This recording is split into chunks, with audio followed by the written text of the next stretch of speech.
Razón de Estado con Dionisio Gutiérrez. La economía y la política son dos caras de la misma moneda. Si a una la fastidian, a la otra la complican. Ya me dirán ustedes de las consecuencias de entregar las riendas de la economía a políticos inútiles, deshonestos y en no pocos casos autoritarios. Gente que no sabe, no quiere aprender y además se ofende cuando se lo dicen. Vaya tiempos. Vivimos una sinfonía de despropósitos. No se trata de errores técnicos, sino de decisiones deliberadas, como convertir al Estado en una máquina de populismo financiero, donde solo crecen la deuda y el gasto, donde las cifras se maquillan, el déficit se ignora y las promesas se multiplican mientras los ingresos se evaporan. ¿Quién puede construir una economía próspera sobre el humo? Cuando la economía cae en manos de políticos sin escrúpulos, la convierten en botín, en herramienta para consolidar poder, comprar aplausos y distribuir favores a cambio de obediencia. Al autoritario no le preocupa la realidad, le preocupa el relato. No quiere gobernar bien, quiere parecer que gobierna.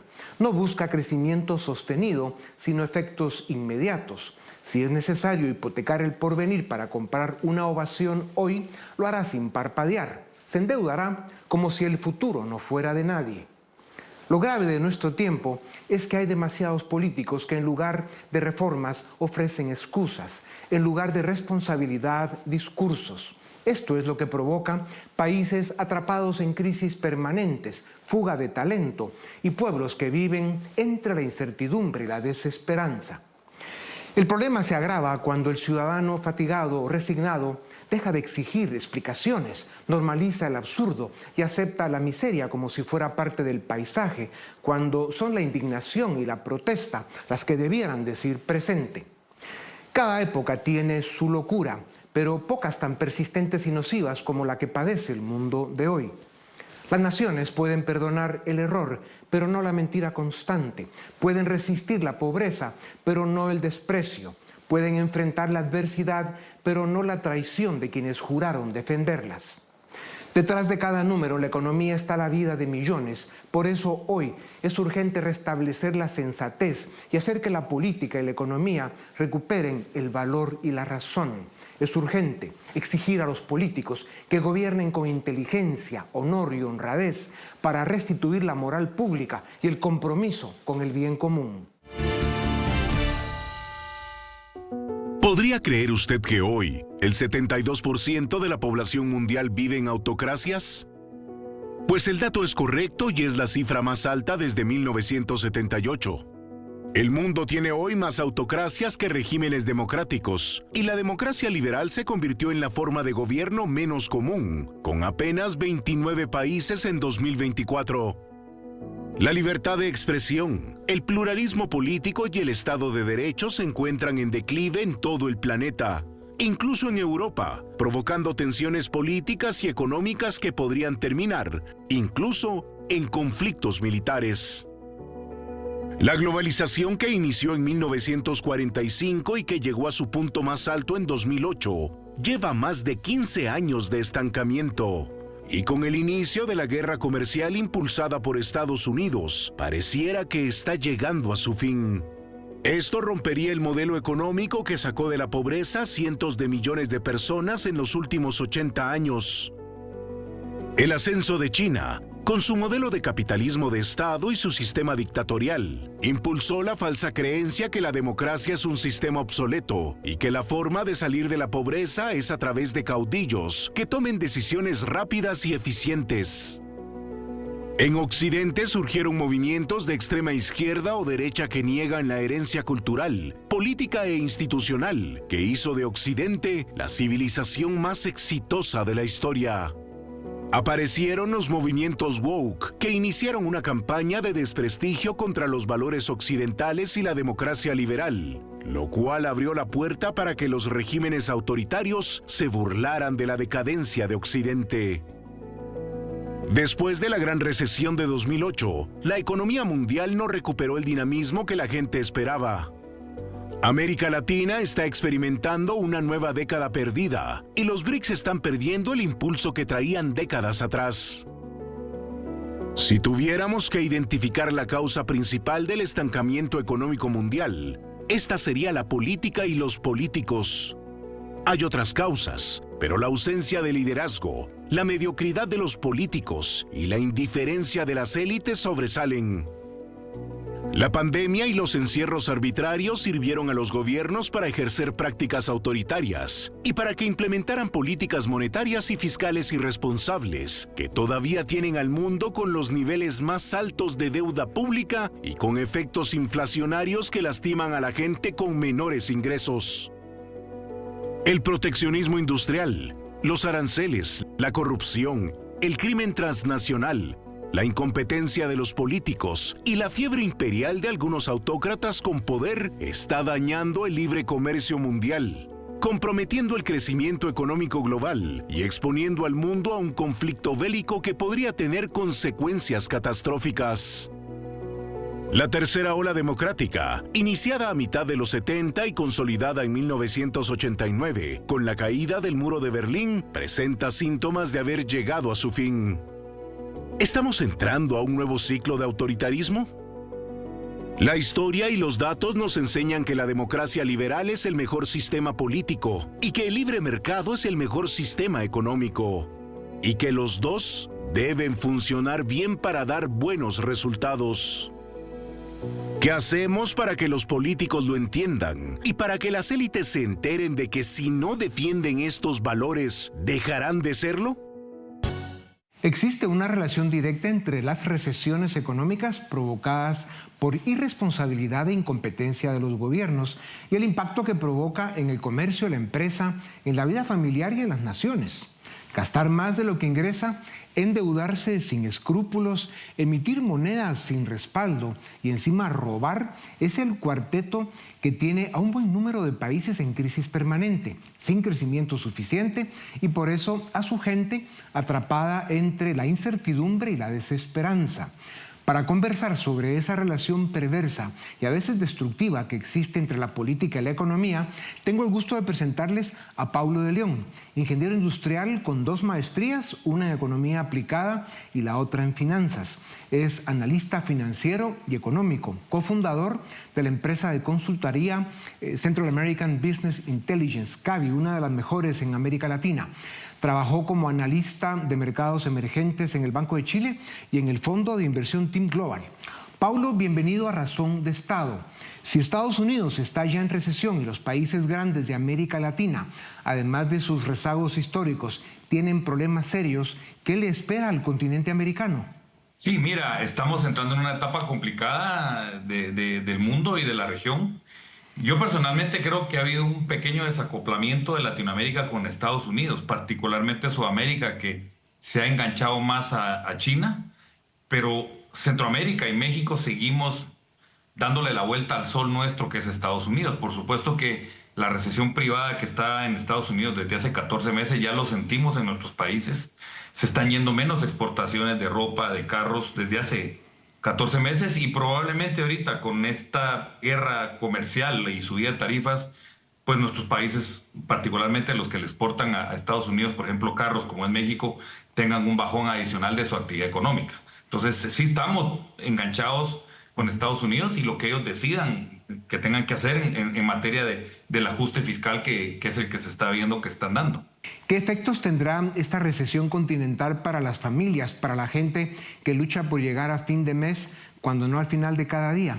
Sí, complicado. Yo creo que siempre puse este periodo de la historia del mundo como una maratón. Desde el COVID para acá y particularmente el año 2022, que tuvimos la mayor inflación en 40 años después de la inyección de dinero, particularmente Estados Unidos y Europa, el poder adquisitivo se vino para abajo de la gente y la gente ha tenido que usar primero ahorros, después deuda y eso ya topó. Por lo tanto, hoy yo veo a un consumidor bien decepcionado, bien desilusionado y bien preocupado porque pues no alcanza el dinero dado los precios que han venido subiendo en los últimos 3 años. Esa pérdida de poder adquisitivo causa desánimo y cierta desesperanza porque es como que estés corriendo detrás de una meta y nunca la llegas a cruzar y te la van haciendo más larga. Entonces es muy cansado para el consumidor esto y por eso ve un nivel de frustración mayor Claro. en toda Latinoamérica. Paulo, ¿qué países tienen más problemas en América Latina y cuáles son las 3 causas principales, el común denominador? Obviamente que separemos el tema inflacionario que es importado, pero también nosotros los latinoamericanos tenemos nuestros problemas creados por nosotros. Yo personalmente creo que no veo problemas fiscales en Latinoamérica. Yo más bien creo problemas de un aumento de la corrupción y un aumento de la criminalidad. Es impresionante. Países como Costa Rica, que eran consideradas la Suiza de América Latina, hoy tenés niveles de asesinatos por cada 100.000 habitantes superiores a Guatemala, nivel México. Tenés un Chile descompuesto por la delincuencia, también muy ligada ahí al narcotráfico y al crimen internacional organizado. Entonces, yo creo que ese es un reto que te genera, primero, bueno, malestar por la inseguridad, pero también inseguridad jurídica. Se perdió esa estabilidad jurídica y seguridad de negocios en esos países. Hay extorsión, hay costos de seguridad que le aumentan a las empresas y entonces el panorama de rentabilidad se les cae y la inversión va a ir bajando. Así que Claro. yo veo una desaceleración de la inversión en América Latina ya palpable desde hace, yo diría, de los últimos 6-7 años para acá. Y lo que estamos viendo es una década perdida en Sudamérica y crecimientos muy lentos. Ya, claro, y Muy la bien. gente sufriendo porque al final les cuesta cada día más llegar al final de cada día. Pablo, están el populismo, el autoritarismo, la corrupción, que ya la mencionabas, el crimen transnacional y la inestabilidad macroeconómica, ahuyentando la inversión y atrasando el desarrollo en América Latina. Por supuesto, claramente el tema es que todo está ligado a la corrupción y el crimen. Es un ciclo perverso que se alimenta uno del otro y van tomando los poderes políticos. Ya lo vemos veamos Venezuela. En Sudamérica hay una palabra que aquí por Centroamérica no se usa, pero nosotros ponemos atención a Sudamérica, el famoso narcocomunismo o narcosocialismo que está ligado a Venezuela, a Petro, con estos crímenes organizados que ya tienen sus asociaciones con temas de los gobiernos de turno. Entonces, todo esto es peligroso porque es una región con tanto potencial, gente joven todavía, pero que de alguna manera no logramos convencernos nosotros que tenemos que cambiar nuestra realidad y para poder convencer al resto del mundo, porque si no, vamos a tener una Latinoamérica otros 10 años más lento. Estados Unidos vive un momento muy delicado en sus finanzas públicas y en su economía. ¿Qué los llevó a este extremo? ¿Cuánto tiempo de errores y malas decisiones?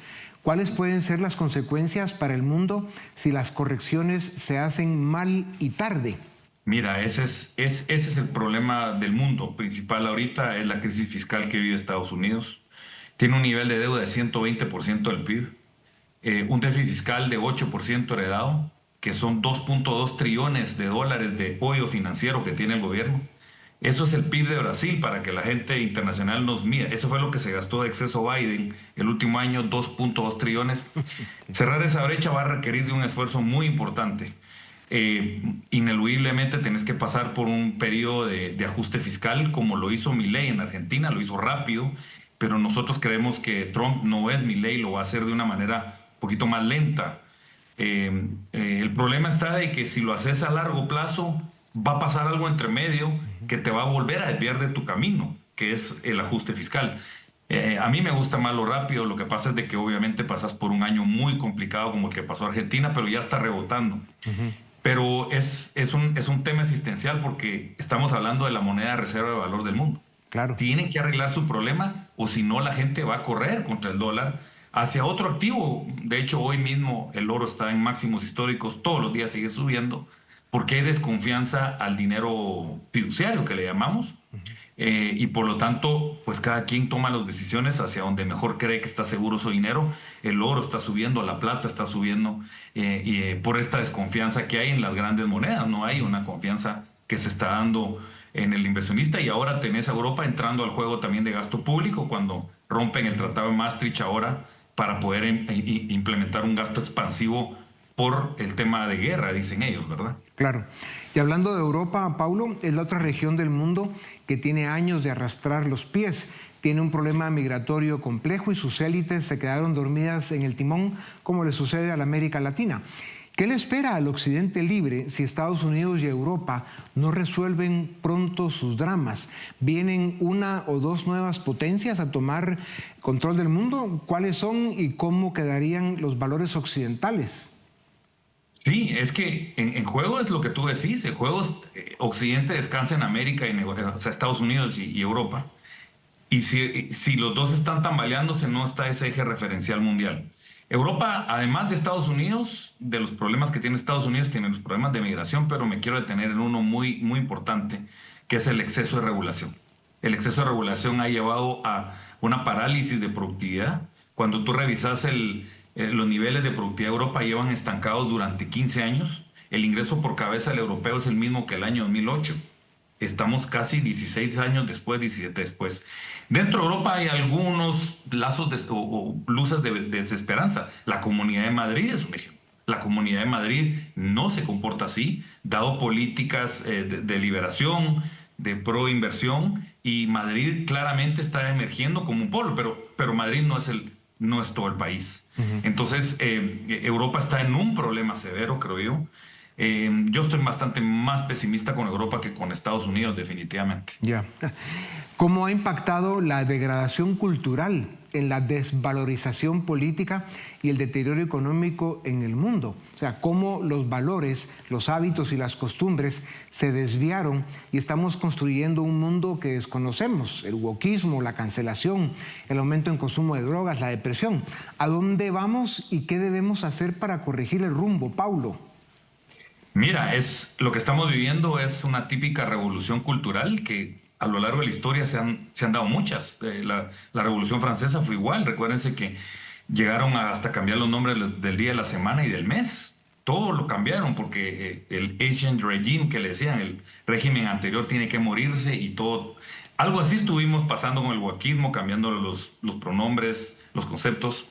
Y yo lo que estoy viendo ahorita es una contrarrevolución. Obviamente es una batalla entre progresistas y conservadores que se viene dando, es un ciclo. Yo personalmente creo que eso allá va para menos, pero mientras tanto sí generó una división importante, porque una cosa que sí se sabe, si los países y sus sociedades no cooperan entre sí y hay un alto nivel de desconfianza, no hay progreso.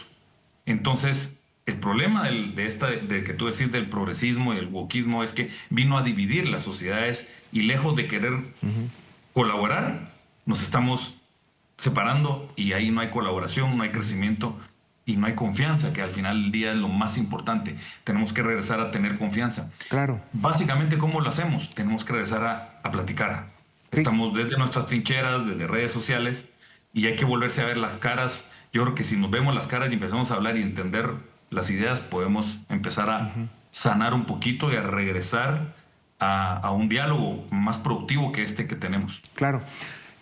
La pregunta que viene ahora tiene que ver probablemente con uno, si no el problema de fondo que más está provocando los desbalances, desequilibrios y conflictos que tenemos en el mundo.